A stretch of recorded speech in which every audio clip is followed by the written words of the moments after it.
मात्र ओबीसी समाजातनं आता याला प्रचंड विरोध होतोय। मंत्री छगन भुजबळांनी देखील या संदर्भातली भूमिका स्पष्ट केलेली आहे। इतकंच नाही तर कोर्टामध्ये जाण्याचा इशारा दिलेला आहे। पुढच्या भूमिका सरकारची काय असणार आहे, कारण ओबीसी संघटनांचा देखील आपल्याला प्रचंड आक्रोश पाहायला मिळतोय।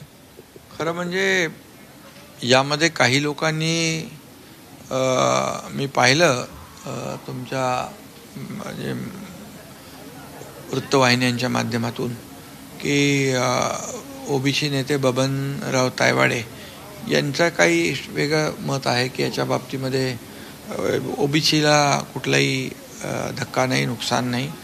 पण माझं म्हणजे जे मी देखील जे काही पाहतोय यामध्ये याची माहिती भुजबळ साहेबांनी देखील म्हटलं की याची संपूर्ण माहिती मी घेतो, वकिलांशी सल्लामसलत करतो आणि त्यानंतर मग पुढची भूमिका जाहीर करतो। त्यामुळे मला वाटतं याच्यामध्ये जे काही GR काढलेला आहे त्यामध्ये जो कायदा आहे ओबीसी प्रमाणपत्र कुणबी प्रमाणपत्र देण्याचा, ती पद्धत जी आहे आणि जो कायदा आहे तो जुना आहे।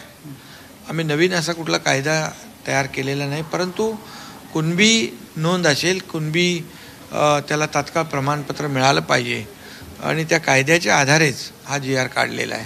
त्यामुळे मला वाटतं त्याची नीट माहिती घेतली आणि त्याचा अभ्यास केला तर हा संभ्रम आणि जी नाराजी आहे ती दूर होऊ शकते।